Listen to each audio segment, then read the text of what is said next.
আসসালামু আলাইকুম, সবার কি অবস্থা? আজের আরেকটি ভিডিওতে আপনাদের স্বাগতম। আজকে আজের টপিক হলো কিভাবে আপনি কথার জড়তা দূর করবেন। আমরা কথা বলতে আটকে যাই ভিডিওর সামনে, ক্যামেরার সামনে এবং অনেক মানুষের সামনে কথা বলার যে সাহস ওইটা থাকে না। কথা বলতে মুখ দিয়ে কথা বাইর হয় না। অনেক কথা থাকে অন্তরে কিন্তু মুখ দিয়ে বাইর হয় না।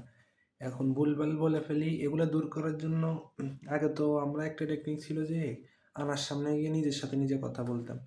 এখন ডিজিটাল যুগ, ইন্টারনেটের যুগ, মোবাইলের যুগ। এখন আপনি আপনার মোবাইলে ক্যামেরার মাধ্যমে ভিডিও করে রাখতে পারেন। এগুলো আপনি পাবলিকলি না ছেড়ে নিজে প্রাইভেট করে রাখতে পারেন।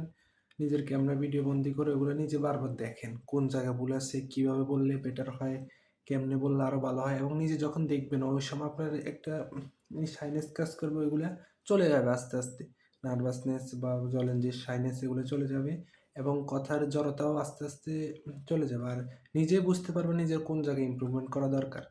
সো একদম ইজি ওয়ে। আর এর চেয়ে ভালো হয় ভিডিও করে আপলোড করুন। তাহলে অনেকে আপনাকে মন্তব্য করবে। ওইগুলা আপনি মাইন্ডে না নিয়ে ওইগুলা পজিটিভলি নিবেন। কেমন কেউ একটা খারাপ দিক দেখালে সামনে এসে বললে আপনার ভিডিও হয় না। ক্যামেরা অ্যাঙ্গেল একটু ডানে নেন, নিলে ভালো হতো, একটু বামে নিলে ভালো হতো। ওইগুলো আপনার উপদেশ হিসেবে নিবেন এবং ওইভাবে একটু জাস্ট চেষ্টা করবেন আরো ভালো করার। এটাই। Just do this, is it very easy. So দেখা হবে পরে আরো এক কাজের ভিডিওতে।